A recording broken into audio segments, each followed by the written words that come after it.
music fades, all is stripped away, and I simply come.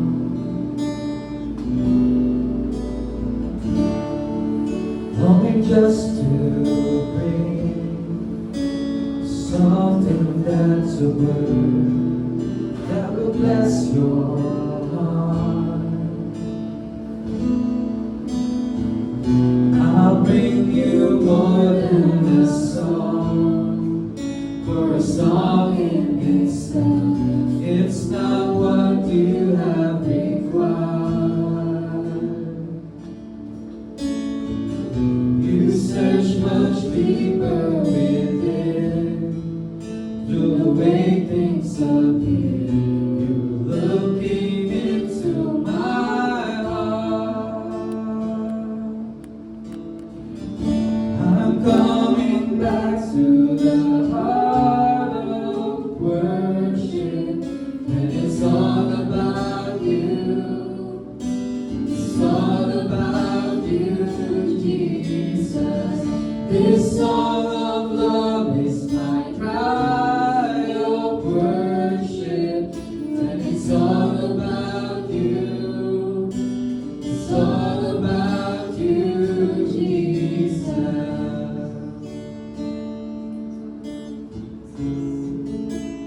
Oh, it's all about you, Lord. King of endless, King of endless worth, no one could express how much you deserve.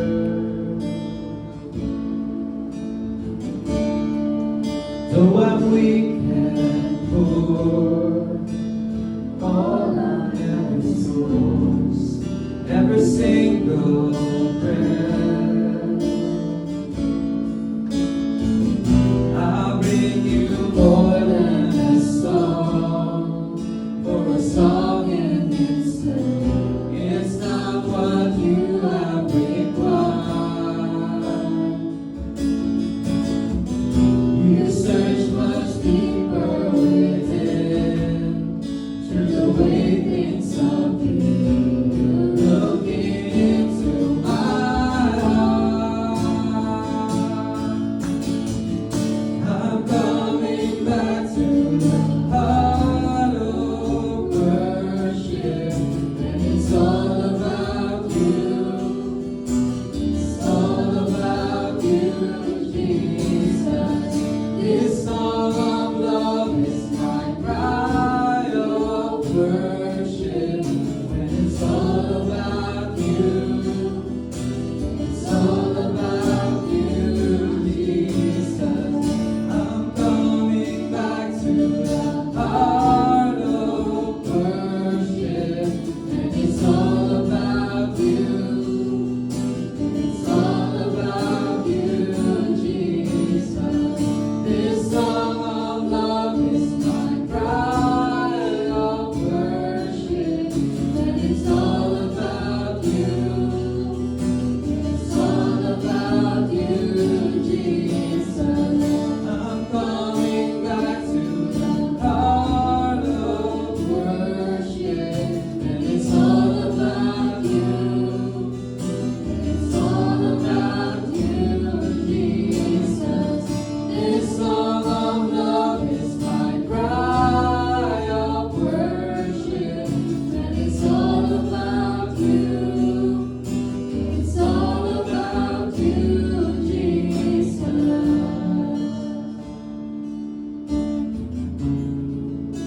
It's all about you. It's all about you. It's all about you. It's all about you. It's all about you, Jesus. It's all about you. It's all about you. It's all about you, Jesus.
It's all about you. It's all about you. It's all about you, Jesus. It's all about you. It's all about you. It's all about you, Jesus. Hallelujah. It's all about you, Lord.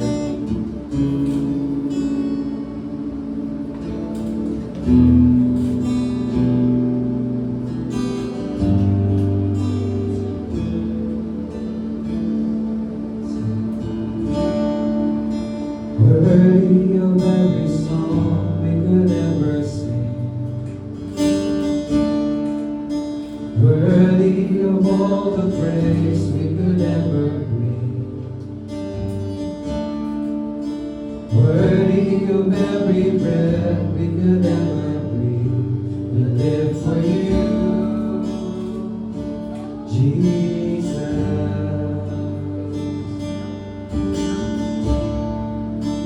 Jesus, the name above every other name. Jesus, the only one that could ever save. Worthy of every breath we could ever breathe. We live for you. Oh, we live for you. Let's sing holy. Holy, there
Jesus.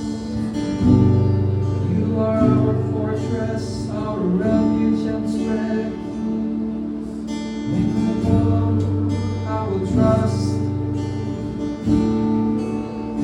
Oh, we live our lives today. Our lives in you alone. Oh, continue to open our hearts to your grace.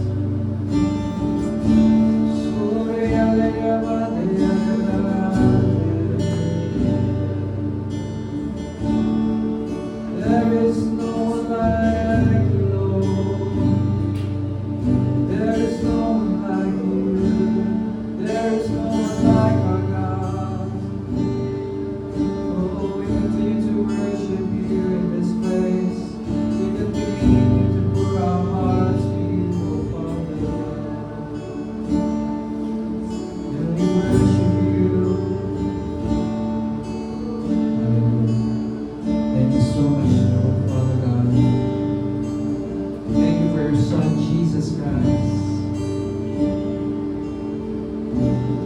Kung hindi po sa ginawa ni Jesus sa krus ng Kalbaryo, wala po tayo ngayon dito sa lugar na ito. Thank God because He sent His only begotten Son, Jesus Christ.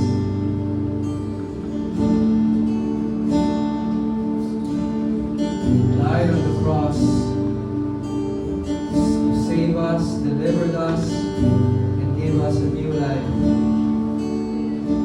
Thank you, God. Thank you, Jesus, for your finished work on the cross. Continue to receive, continue to trust in your unfailing love. We receive your grace, we receive your peace. We receive everything because of you, Jesus. And we worship you in this place. We give you honor, we give you glory. In Jesus' mighty name we pray. Amen.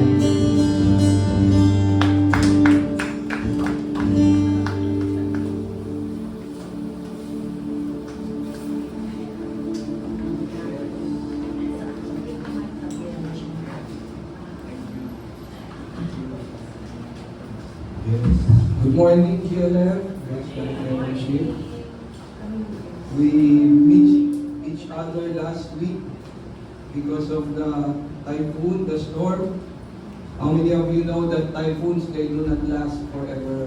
They just pass by. The storms of life, they just pass by. But the Word of God remains forever.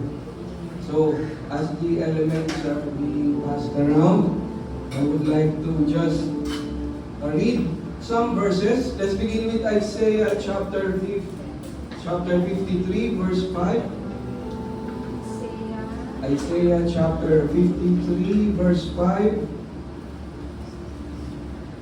And then we read a few more verses.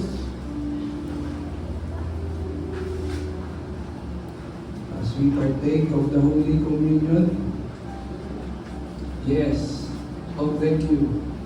Thank you. Isaiah 53 verse 5, it says here, but He was wounded for our transgressions. This was Isaiah the prophet. He was bruised for our iniquities. The chastisement for our peace was upon Him, and by His stripes we are healed. Have you noticed? Isaiah was a prophet of God, and the prophets of God were always 100% sure as they were inspired by the Holy Spirit. But he was upon Him, and by His stripes we are healed. 100% sure. Jesus Christ solved the dilemma of sin and death. Yes, of course, we can pray for healing while we are in this mortal body when we get sick, and He would listen But I won't go to those verses in the interest of time. Now let's go to Matthew chapter 26. Thank you, Sister Joyce. Matthew chapter 26, verses 27 to 29. Let's begin with verse 27 to 29. Yes. Then he took the cup and gave thanks and gave it to them. Now, this was happening, which was prophesied by Isaiah so many hundreds of years before Jesus said these words. And gave it to them, saying, drink from it, all of you, verse 28. For this is my blood of the new covenant, which is shed for many for the remission of sins. Verse 29. But I say to you, I will not drink of this fruit of the vine from now on until the day when I drink it new with you in my Father's kingdom. Jesus was not talking about cannibalism there. He was pertaining to the partaking of His body and His blood. That the way we should live will be to partake and to glory in the finished work of Jesus Christ. It says in Corinthians, we will not go there. So are you ready to partake of this? Because when we understand it, at sinasabuhay natin tong mga verses na to, I will read to you, you need not go there, Sister Joyce. I will read to you 2 Corinthians chapter 5 verse 10. 2 Corinthians chapter 5 verse 10. For we, I posted it on our chat group on Messenger. For we must all appear before the judgment seat of Christ. This is the Bema seat. This happens right after the rapture. This is gonna happen in heaven. So that each one may receive what is due reward for what he has done in the body, whether good or evil. The evil here is not about sin. It's about, did we glorify God in our body? Did we really partake of the sacrifice of Jesus? Did we really believe? Isinabuhay ba natin talaga yung sacrifice niya na binayaran niya yung kasalanan natin, which leads to eternal death? Did we really, all of us, will have this account when Jesus Christ, when the angels open the book of life, there will be the receiving of what is due, the reward. Our King is a rewarder. He rewards faith. So let me encourage you as we partake of this. Every day, we glory in this, that by the stripes of Jesus, we were healed of the dilemma of sin and death. And also when we pray, we believe by faith that He hears us in sickness, in disease, in prosperity, in lack. We pray. Because this is, God is a promise keeper. Don't we ever forget that. So, are we ready to partake? Father God, we thank you, Lord. We partake not only on Sundays. We do not compartmentalize. We partake every day of your sacrifice. Because you have placed a deposit in us, the Holy Spirit, that we should partake of the finished work of our Lord Jesus. Amen. Let's partake of the bread and the cup.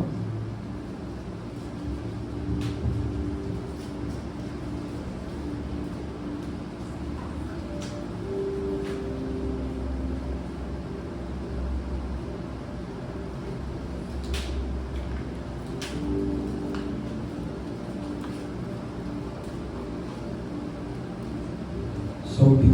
Amen, amen, amen, and amen. So be it, Lord. How many of you are ready to give? I will connect the dots. You will see through the word. I will just read here, Sister Joyce. Philippians chapter 4, verse 15. I will start. Now you Philippians, this was Apostle Paul writing. who wrote, "Now you Philippians know also that in the beginning of the gospel," what is that gospel? For us Gentiles, a few Jews at the beginning of the gospel of this unmerited favor in the finished work of Jesus Christ, the beginning of the gospel of grace. When I departed from Macedonia, no church shared with me concerning giving and receiving, but you only. For even in Thessalonica, you sent aid once and again for my necessities. Not that I seek the gift, but I seek the fruit that abounds to your account. Again, before I read verse 19, let me read this to you. 2 Corinthians chapter 5, verse 10.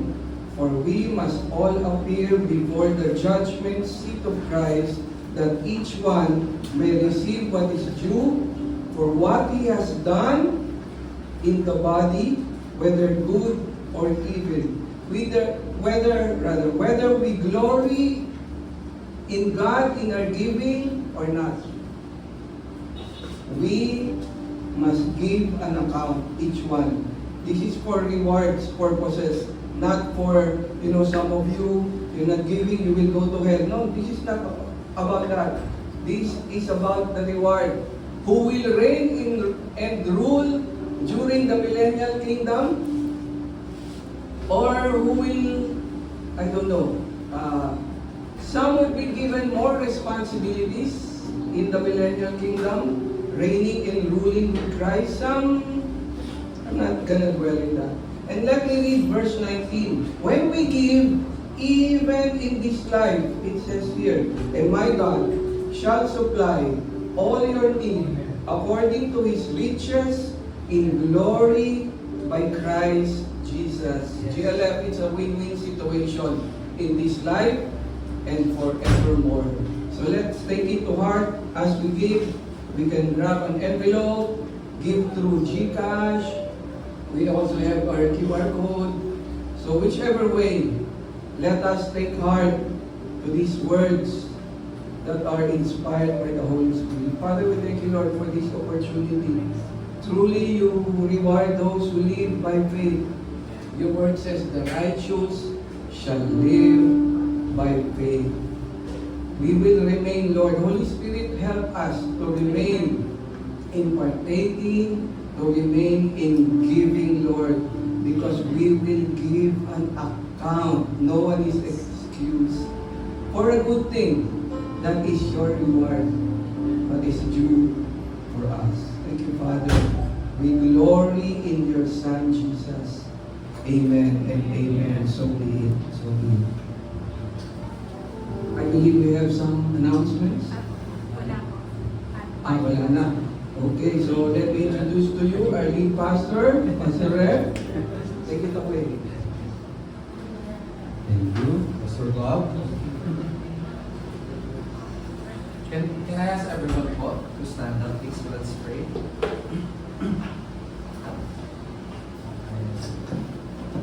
Let us offer this time po sa ating Panginoon. Hallelujah. Most gracious and kind, loving Heavenly Father God, thank you so much. Once again, Lord, sa another day, Lord, where we can sit down sa iyong presensya to receive your grace, your love, your peace, your restoration, even, Lord, yung healing, Panginoon. Thank you so much, Lord, for your Holy Spirit. Your word says that when 2 or 3 are gathered, kakatipon sa iyong pangalan, Ama, ikaw po ay nasa aming kalagitnaan, and whatever we ask in faith, Lord, you are faithful to answer it, to fulfill it, because you are a faithful Father. You are a covenant-keeping God. You are faithful to all your promises, and all your promises are yes and amen in Christ, through Christ Jesus.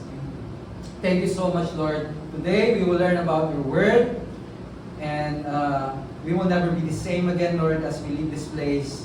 We will be transformed from inside and outside. Thank you, Father God, for your grace, for your Holy Spirit. And we give you all the glory, all the praise and honor. In Jesus' mighty name we pray. Amen and amen. And now be seated. Presence of our God. Hallelujah.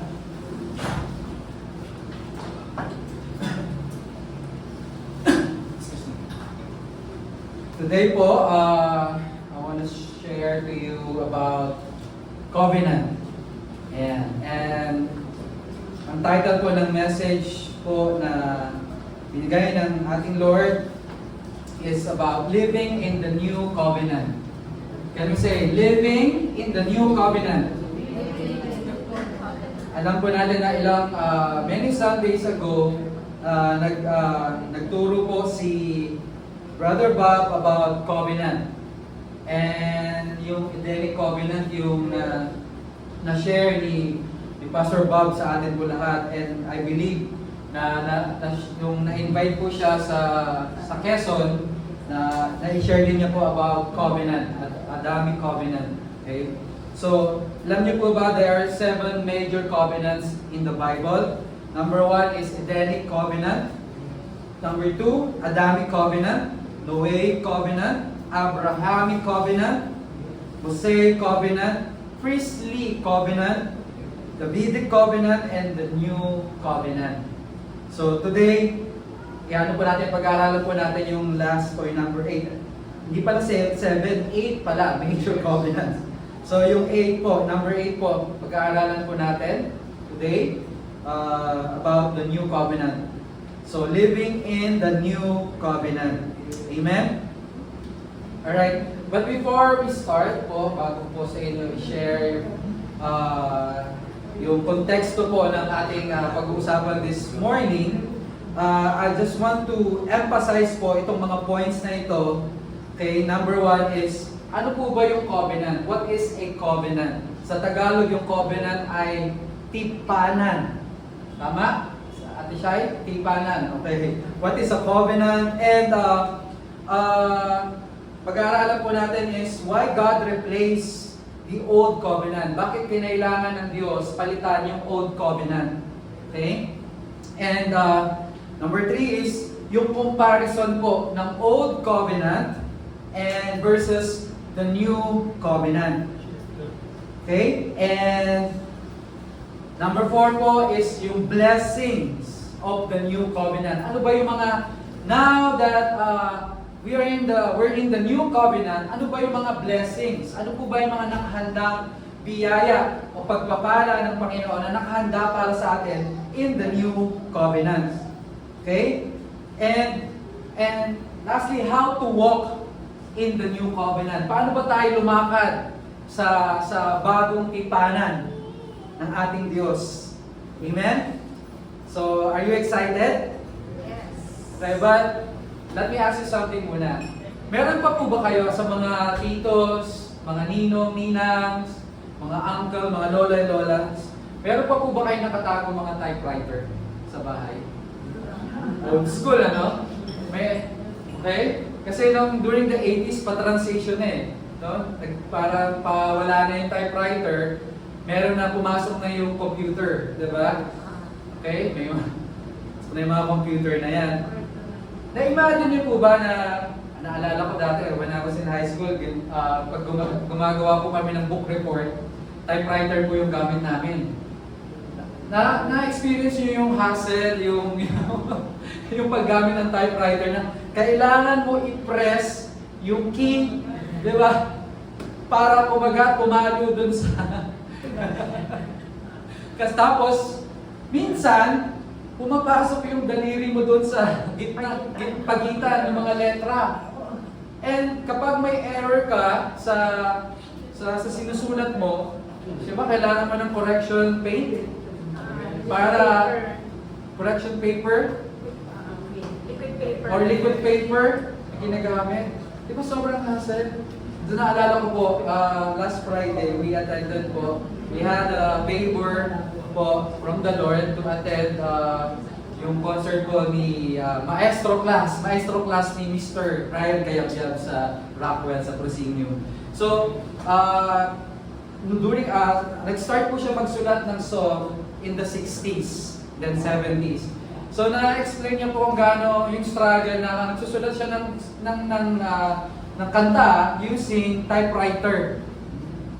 Tapos nung pa-transition niya, syempre, parang transition na to 80s, syempre ang gaan na kasi meron ng laptop, may computer na, no? Hindi mo na pag nagkaroon ka ng error doon sa words sa tinatype mo, pwede ka na mag-backspace. Na? Tapos, may printer na.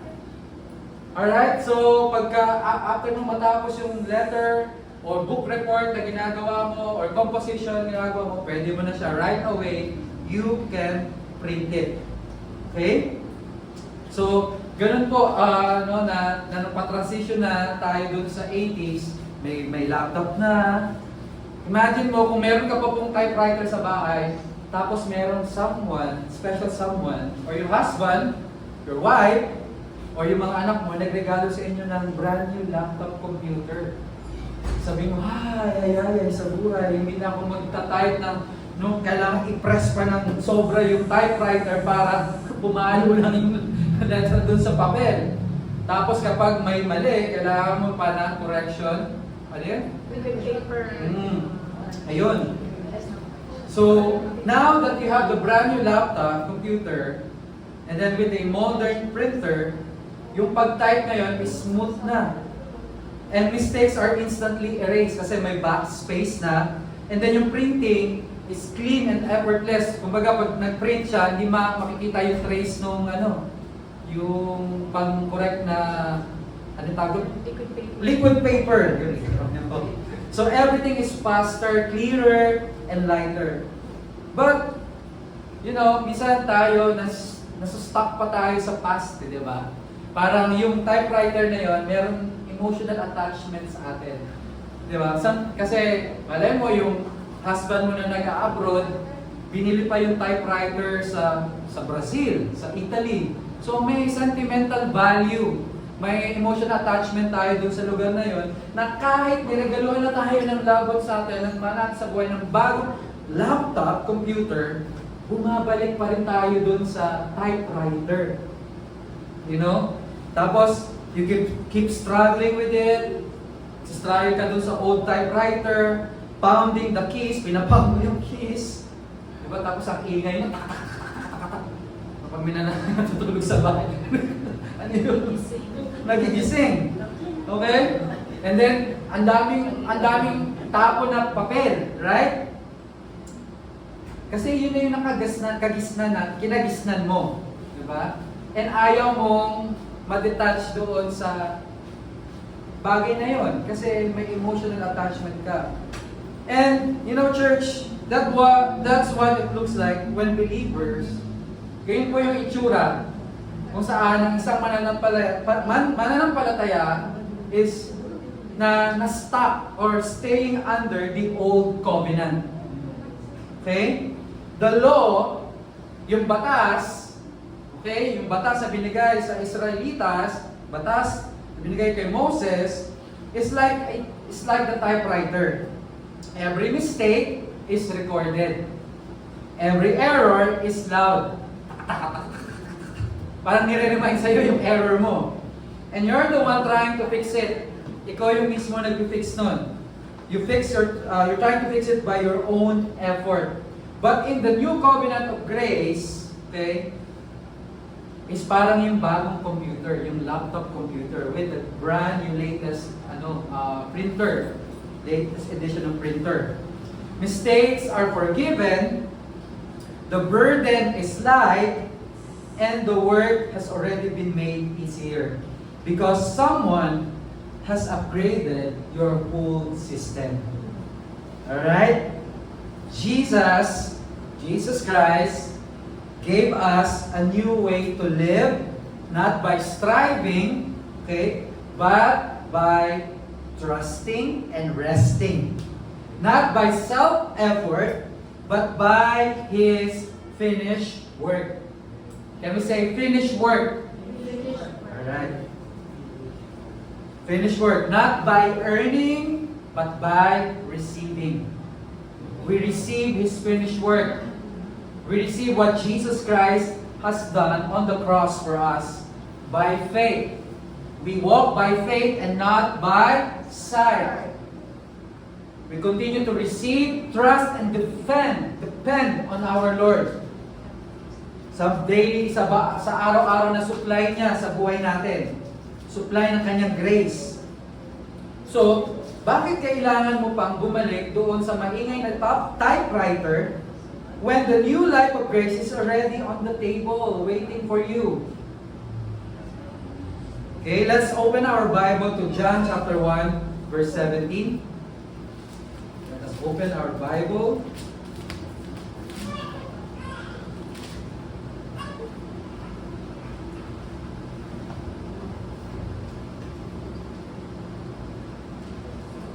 It says here, verse 17, for the law was given through Moses. Kanino daw po ibinigay ang batas, ang law? Was given through Moses. Okay? But grace and truth came through Jesus Christ. So kanino nanggagaling yung grace at saka yung truth? Jesus Christ. Jesus Christ. Okay? Sino po may mga loved ones, may relatives sa abroad, sa States, sa inyo? Yan, or sa province. Di ba po, pag holiday season, or even your birthdays, kapag merong dapat idaho sa pamilya, nagsisend po ng greetings yung ating mga relatives or loved ones abroad. Okay? Your loved ones or relatives can send a message, text message sa iyo from abroad, and marireceive mo on time. Real time. Okay? But, it is different kapag yung relatives mo or yung loved ones mo ay mismong pumunta, umuwi sa bahay mo at siya yung nagsabi ng greetings na yon. Di ba it is more personal? Right? So, the law was given through Moses, but grace and truth came through our Lord Jesus Christ. So yung grace ng Panginoon is personal. And the grace of God is not a subject or a topic in school or in Bible school, but grace is a person. Sino po yung person na yon? Jesus Christ. Amen? For the law was given through Moses, but grace and truth came through Jesus Christ. The law was given. Parang walang connection, parang from afar it was given. But grace came. The law is distant, written on stone tablets. But grace came as a person, Jesus Himself. Okay? Today, gusto ko po sa inyo ibigay yung contrast between the old and new covenant. Just like the difference between an old typewriter and a brand new computer, so that you will no longer live like someone stuck with jammed keys and correction tape, but walk boldly in the smooth, effortless blessing of the finished work of Jesus Christ. Did you know that the law, yung batas po, that was written on the stone tablets, the law demands righteousness from man. Grace imparts righteousness to man. Kaya po, doon, yung 10 Commandments, yun na lamang. Okay? Mag-focus sa 10 Commandments.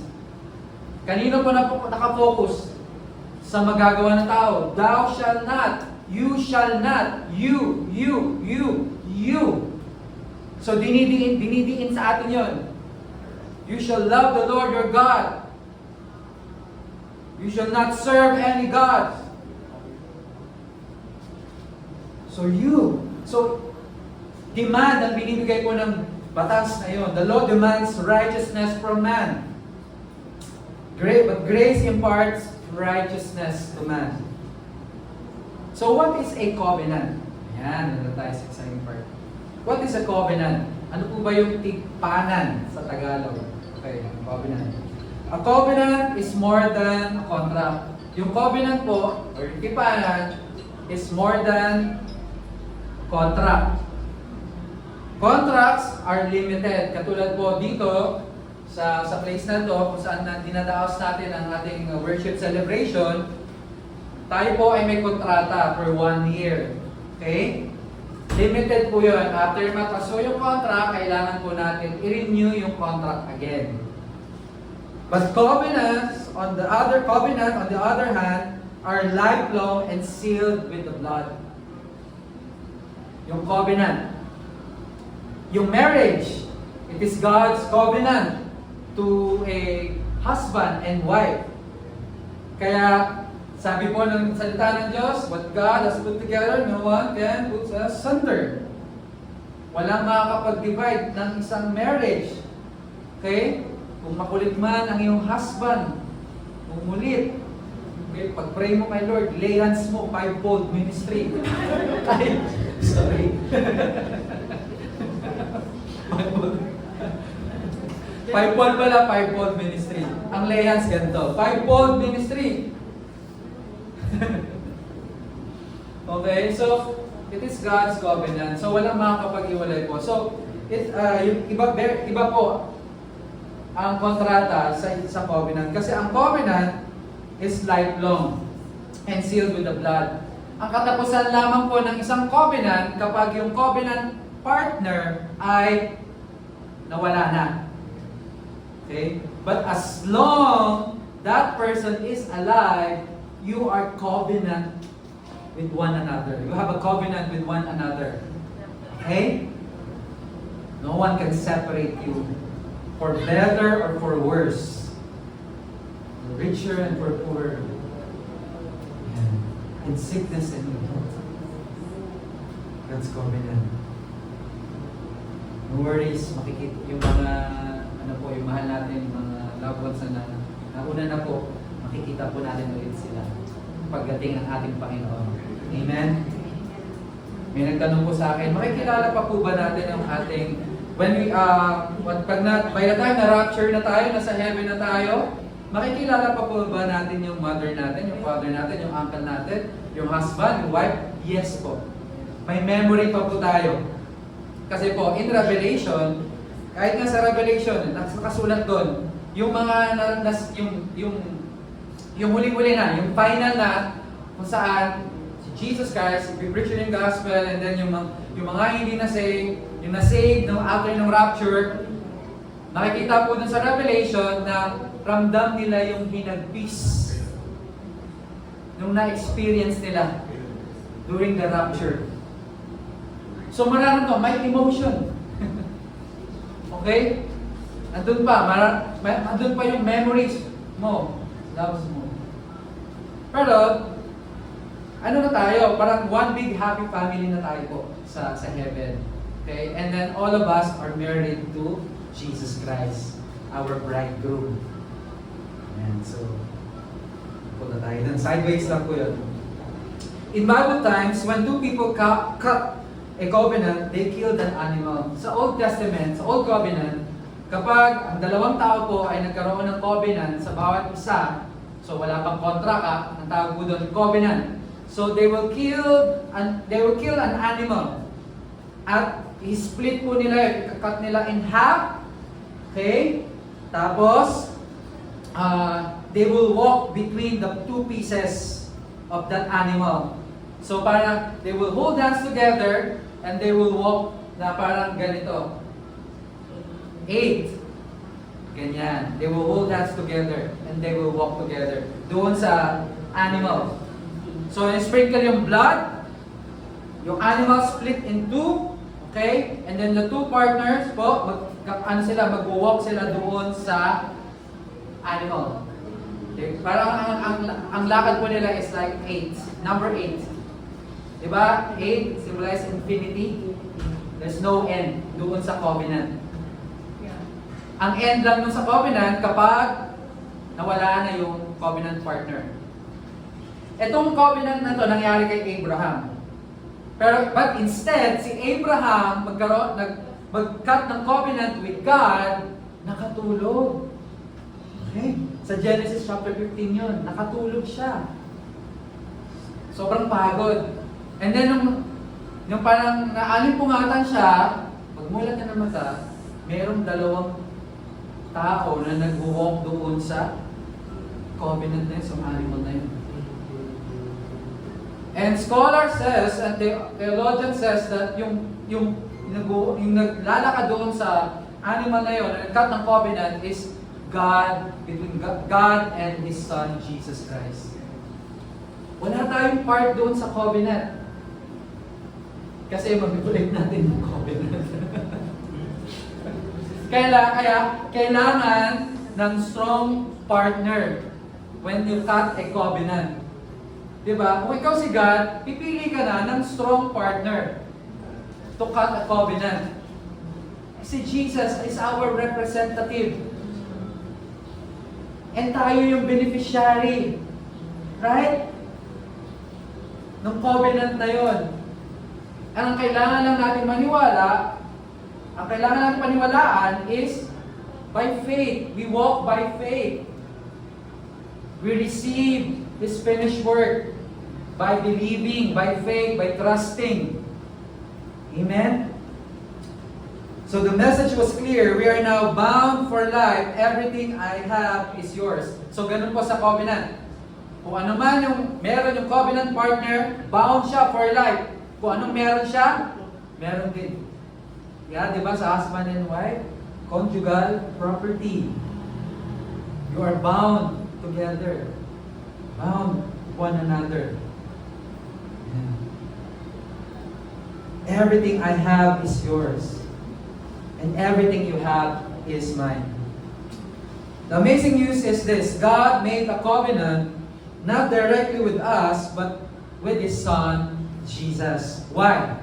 Bakit kailangan ni God gumawa ng covenant? Not directly with us, but through His Son, Jesus. Because kung tayo lang, if it were up to us, we would fail just like the Israelites. Katulad ginawa nila under the law. But Jesus, our representative, the perfect man, fulfilled every requirement. Jesus is the fulfillment of every requirement ng law. So that we, the weaker party, reap all the benefits.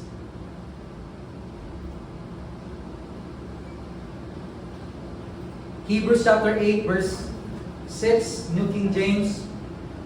But now He has obtained a more excellent ministry, inasmuch as He is also mediator of a better covenant, which was established on a better promises. So Jesus established a better covenant for us. Establish niya yung bagong tipanan, new covenant. Paano niya ginawa yun? By His own blood. Amen?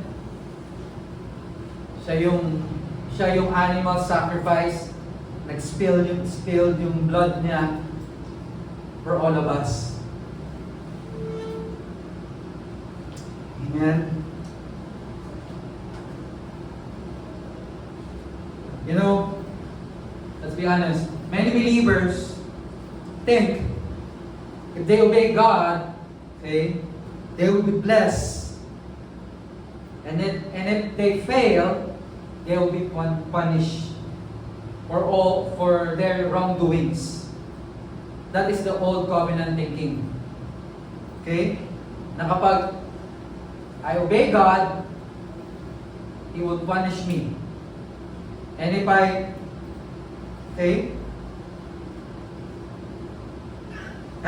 obey God, He will bless me pala. But if I fail God, He will punish me. Alright? That's the old covenant thinking. But the scriptures tells us why the old covenant was replaced. Why God replaced the old covenant. Bakit kailangan ni God palitan ang lumang tipanan? Old covenant. Okay? Scripture tells us why the old covenant was replaced. Galatians chapter 2 verse 21.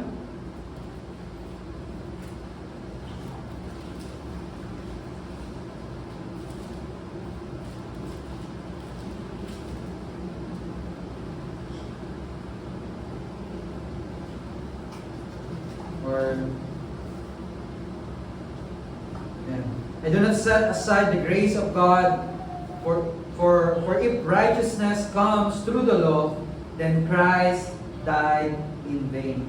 So man's failure. No one can keep the law perfectly. Okay?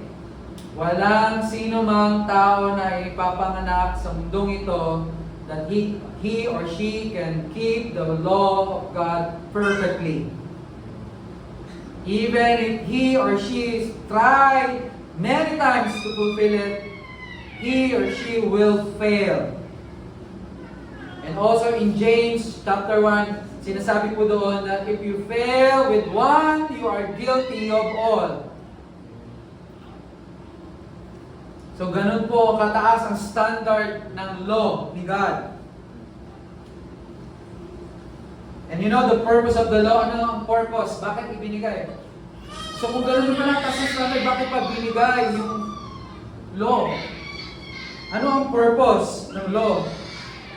Actually, it was never meant to make us holy, but to show our need for a Savior. Okay? Yung law o yung batas, hindi tayo gagawing banal ng batas na yan. It was never meant to make us holy, but to show our need for a Savior. Lord, hindi ko kaya i-keep ito. I need you. Save me.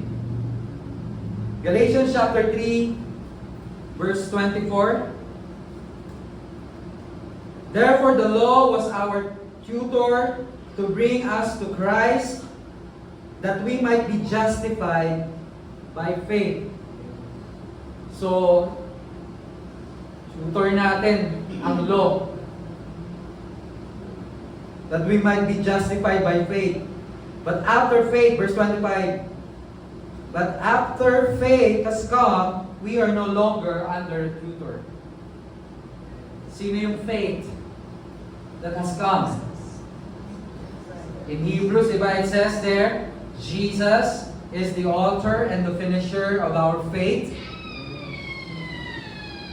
So, when Jesus Christ came, come, we are no longer under that tutor. Okay?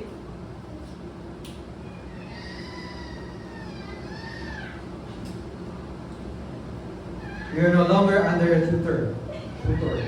So God's solution, the cross ended the old covenant and brought in the new covenant. So yung old covenant, natapos siya doon sa cross ni Jesus Christ. And Jesus Christ brought a new covenant for us.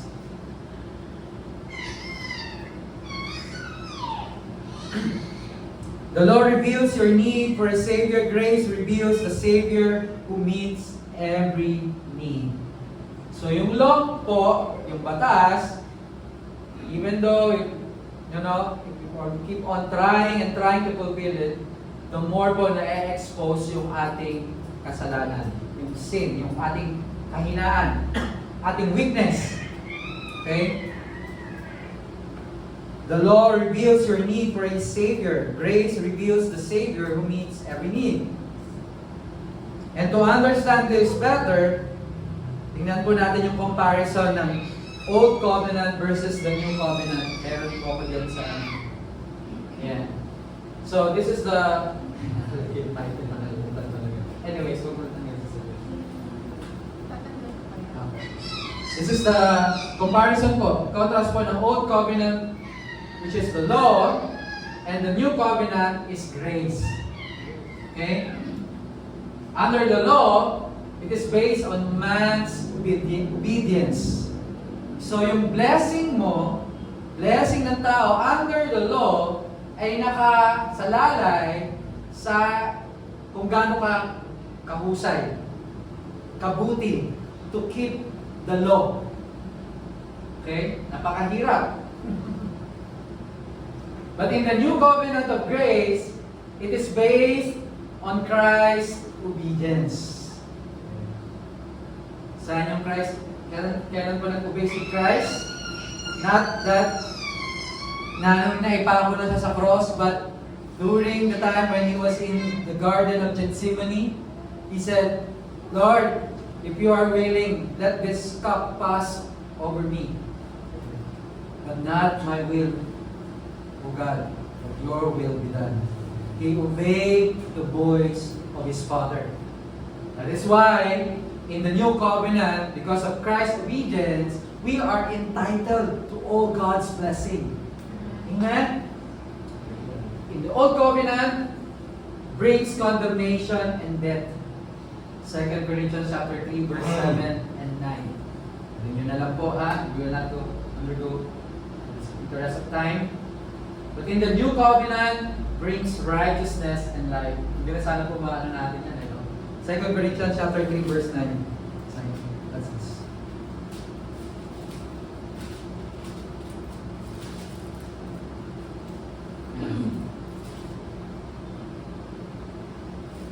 For if the ministry of condemnation had glory, the ministry of righteousness exceeds much more in glory. Kung titingnan po natin yung context po nito, if you're gonna look at the context of this po, it's a contrast po ito ng old covenant of law at versus new covenant of grace. Okay?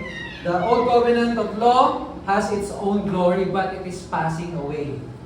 Okay? The new covenant of grace, ito po yung evermore present po. At sabi nito, righteousness exceeds much more in glory. For even what was made glorious had no glory in this respect, because of the glory that excels.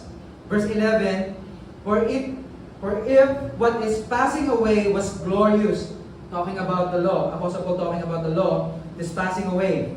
The glory of the old covenant is passing away. What remained is much more glorious, the covenant of grace. Therefore, since we have such hope, we use great boldness of speech, unlike Moses, who put a veil over his face so that the children of Israel could not look steadily at the end of what was passing away. Di ba po, every time nakikipag-meet si Moses sa ating Panginoon, actually yung likod lang na harapan ng Diyos, yung robe lang yan na nakikita ni Moses. Hindi, kasi kung haharap ang Panginoon, para yung bumulag kay Apostle Paul, mabubulag. Baka ma-disintegrate. Matanos si Moses kapag umarap. Kasi remember, sa presensya ng Panginoon, walang kasalanan ang pwede manatili. Okay? So kaya back part lang, sabi nga ng Diyos, lalakad lang ako sa iyo, yung likuran ko lang. Hindi mo makikita yung buong ano ko. But, kahit gayon pa man, nag-glow, after nun, nag-glow si Moses. Gusto niyo ba ng glow na gano'n? Nag-glow siya because of the glory of God. At kailangan niya maglagay ng veil para hindi matakot ang mga Israelites sa kanya.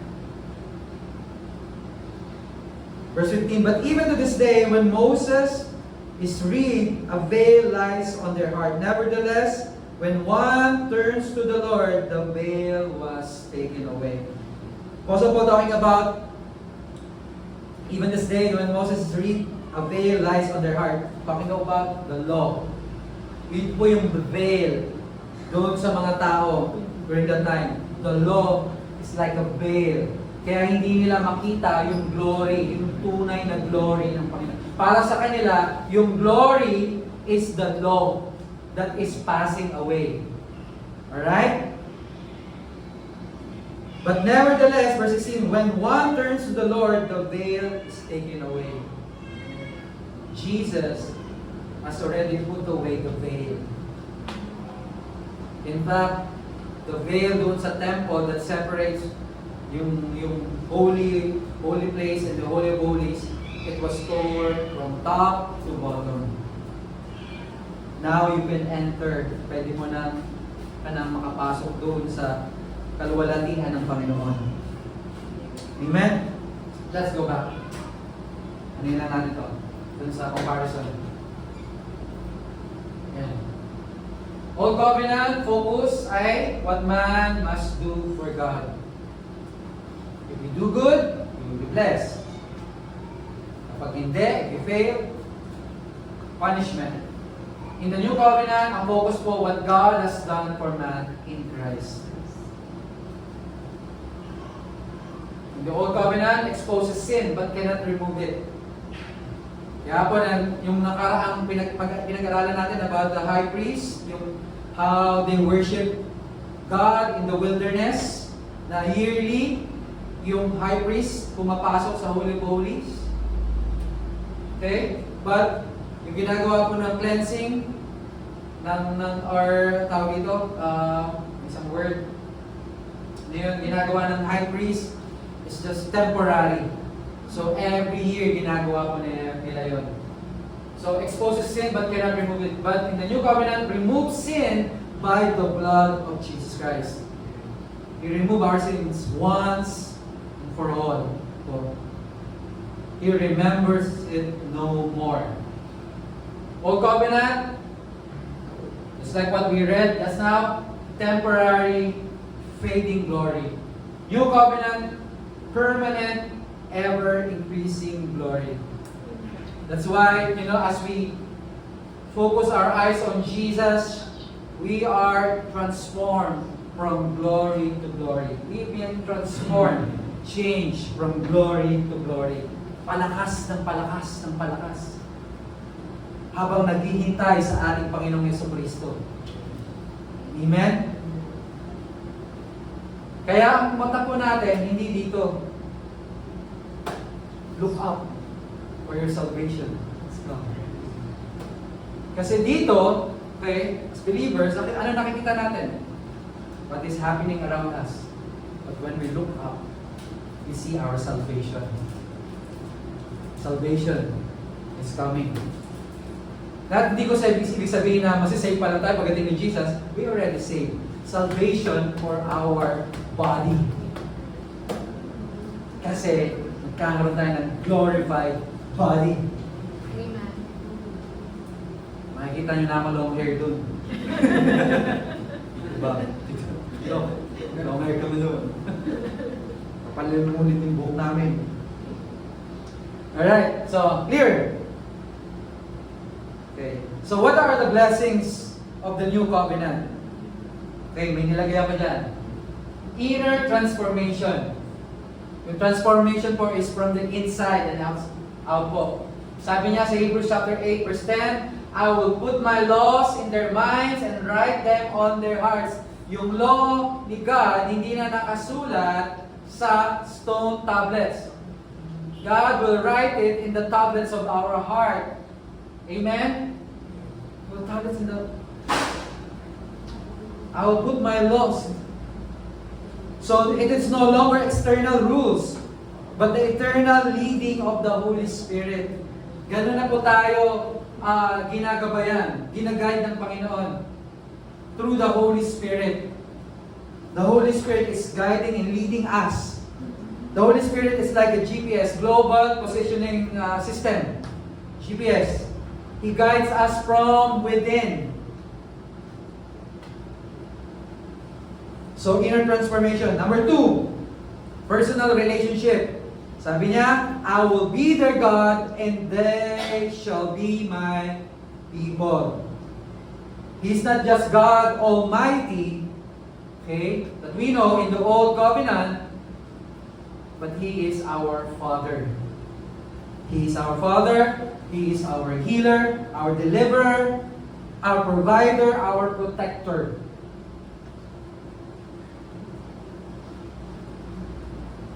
Ito pa isang blessings. Intimate knowledge of God. Hebrews chapter 8 verse 11. All shall know me. None of them shall teach his neighbor and none his brother, saying, Know the Lord, for all shall know me, from the least of them to the greatest of them. For I will be merciful to their unrighteousness, and their sins and their lawless deeds I will remember no more. In that it says, a new covenant. He has made the first obsolete. Ano yung first covenant? The old covenant. Sabi po ng writer ng Hebrews, obsolete na siya. Now that is becoming obsolete and growing old is ready to vanish away. All shall know me. Alam niyo pa sa culture ng mga Hudyo. Okay? Shai, hanggang mo to. Pag ano, sa mga young people natin, pag may umaaligid sa'yo, sa culture ng Hebrew, yung mga male, hindi nila sinasabi yan. Pag walang relationship, not in a relationship, I want to know you. Alam niyo po yung word na know is just for husband and wife. Very intimate yung word na know sa kanila. Kaya nung sinusulat to ng, kaya hindi nagbibiro yung writer ng Hebrew nung sinulat niya na sinabi dito, for all they will know me. Sabi dito, know the Lord, for all shall know me. Sabi niya, none of them shall teach his neighbor, none his brother. Verse 11 saying, know the Lord, for all shall know me. Yung law, di ba, is like distant, but yung grace is personal. Intimate. Can you imagine pag sinabi yun, sinampal na ng Hebrew lady? I want to know you. Yung mga discovery niya, I want to know you. Hindi siya sweet. Sumbong kita sa mama ko. Sumbong kita sa papa ko. Know me, know my father first. You shall know my father first, know my mother first. Before you know me. Hayaan mo ang tatay ko, ang nanay ko magsabi sa'yo kung sino ako. Right, Shai? No? Or yung pastor ko, sabi mo yung pastor ko. Know me. So intimate siya. Experiential siya, experiential knowledge. Na hindi siya yung know na intellect lang po. Okay? Experiential siya knowledge. Not head knowledge, but not knowledge by effort. Okay? But heart knowledge by the Spirit. Yan. You don't strive to hear His voice. You already do because you are His sheep. Sheep. Hindi ka na nagsasaga to hear God's voice. Okay? Because you are His sheep. Not just His sheep, but you are His son and daughter. Amen? God is your Father. God, I want to know your voice. Speak to me. Sabihin niyo, God, what are you holding right now? What? What's this? Bible. That's how I speak to you. Word of God. That's why it's very important. You have your Bible with you. That's how God speaks to you through His living word and spoken word. And written word. Amen? Blessing, New Covenant, complete forgiveness. Sabi sa Hebrews chapter 8, verse 12, their sins and lawless deeds I will remember no more. Can you say no more? Nada. God doesn't just forgive, but He forgets. Tayo tao, typical sa atin na pag may nakagawa sa ating masama, we can forgive that person, but we never forget. Hindi ibig sabihin, cool tayo ulit. Di ba? Mag-coffee tayo ulit. Kasi normal typical ko sa atin yan. We can forgive, but we cannot forget. Okay? Kung nais ng tao na yun, nakagawa parang i-restore yung relationship niya, yung friendship niya, he needs effort. Right? Kailangan ng extra effort to earn the trust of that person. Right? But, tayo po, thank God, because of His grace, we can love unconditionally. We can forgive, we can forget. May process nga lang po yun. But let the grace of God Let the love of God fill our hearts.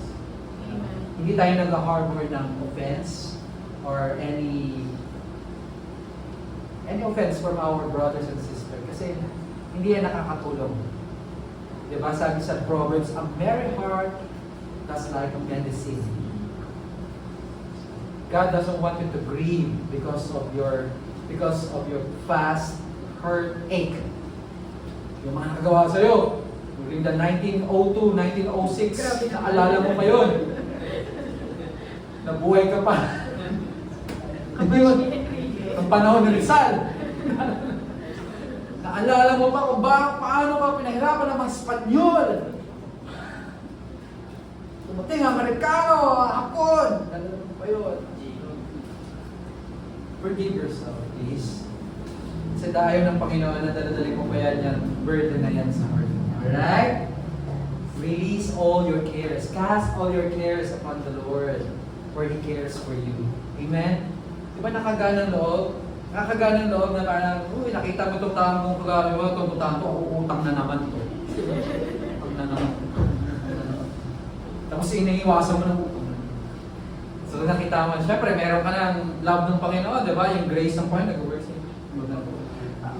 Utang ka? Ganun na utang ka, sister?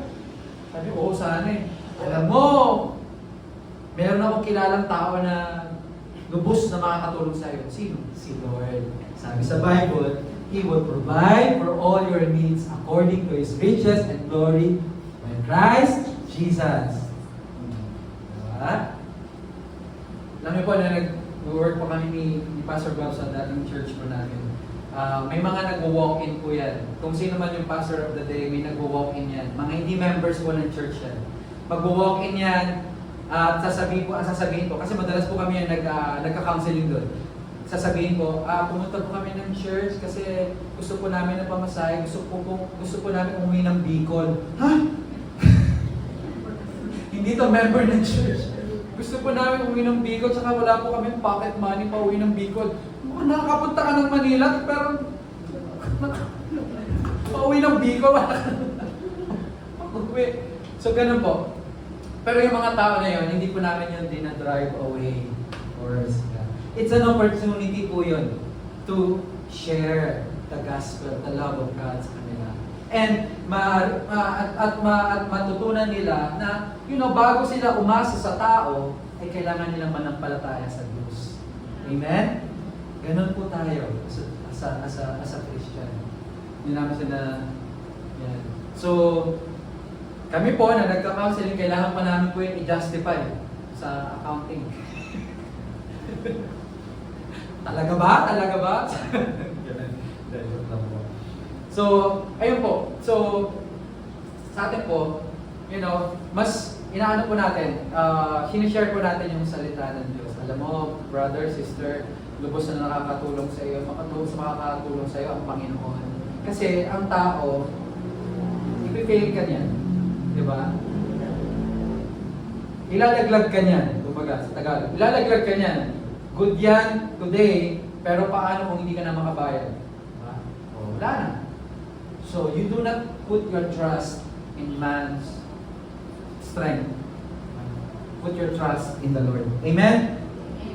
So, complete forgiveness. So, how to walk in the new covenant? Sinabi ko na, how to walk? Only on, meron tayong how to walk in the new covenant? Only believe. Ganyan po tayo, maglakad sa bagong tipan ng Panginoon. Only believe. That's what David does po. When he defeated Goliath, not by his strength, but by trusting in his covenant with God. And po, makita po natin yun sa 1 Samuel. Believe that Christ's obedience has secured your victory. So, every day na ginawa ng Diyos sa buhay natin, we walk by faith and not by sight. We walk believing. Okay? We walk we walk by faith. We believe po. Sa araw-araw po. Believe. Do you believe? Ay, wala na yung Sige.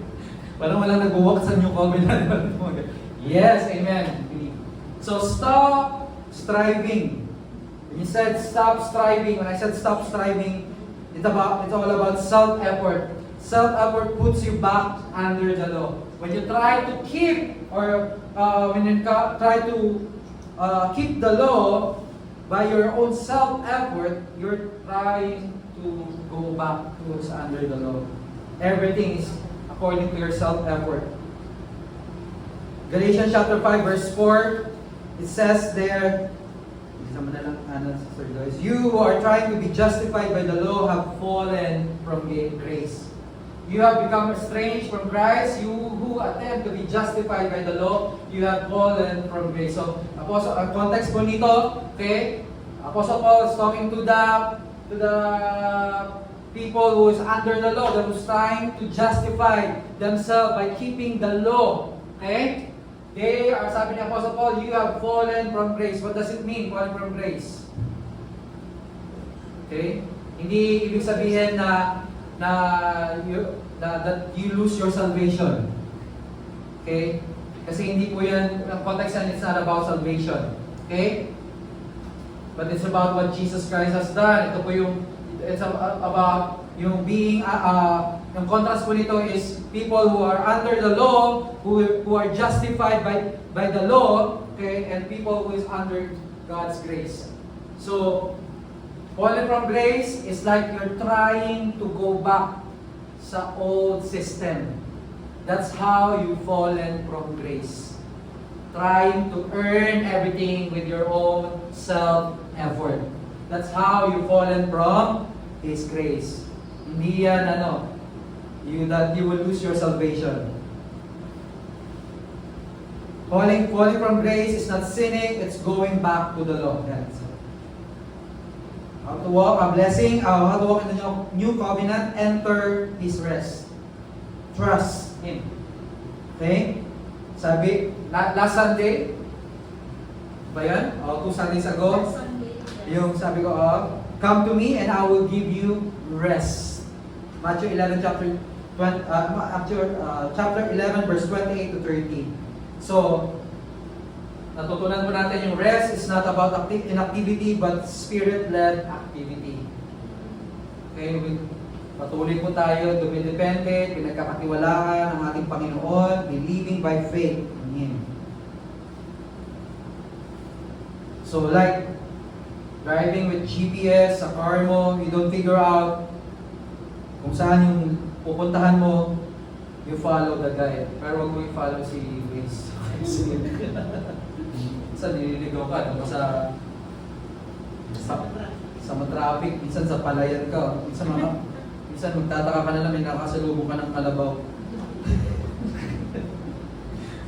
Lastly, pray in the Spirit. The secret to staying refreshed and grace conscious. Amen. Isaiah 28:11-12. We will not go there. This is the rest. This is the refreshing when you pray in the Spirit. When you pray in tongues. Amen. When you pray in the Spirit. So that's yung moment na you feel refreshed. Amen. Tapos na. Can I ask everyone to stand up po? Hallelujah. Palakpan pa natin ang Panginoon. Hallelujah. Meron po ba natutunan? Did you learn something today? Amen? So the old covenant, what did we learn? The old covenant is obsolete. It was never meant to be your way of life. Today, we are under a better covenant. Okay?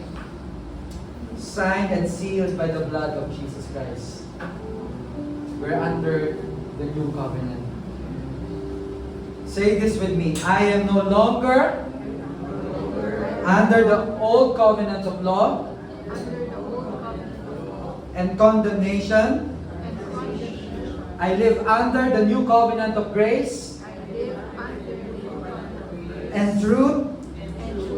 My righteousness is not based on my obedience, but on Christ's perfect obedience. Sin has no dominion over me. For I am under grace. And His promises are my reality. Amen. Amen. Hallelujah. Church, can we lift up our hands before God in this place? Hallelujah. Church, because you are in Christ, under the new covenant of grace, I declare this over you. The Lord Jesus blesses you, and He keeps you, He protects you, sustains you, and guards you every day of your life. The Lord Jesus make His face shine upon you because of His finished work.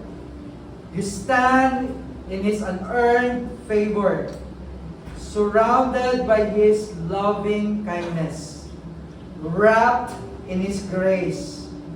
The Lord Jesus lifts up His countenance upon you. You live under His smile, His divine approval, not because of your performances, but because you are in Christ. You are in Him, accepted, righteous, and deeply loved. And the Lord Jesus gives you His peace, shalom. Nothing is missing, nothing is broken. His wholeness, a heart of rest, a mind of anchored, and a life filled with His presence and His victory. You are blessed coming in and blessed going out. You are protected and covered by His blood. No weapon formed against you shall prosper. In Jesus' mighty name. Amen and amen. Church, always remember, His grace is our life. See you again next Sunday. God bless you all.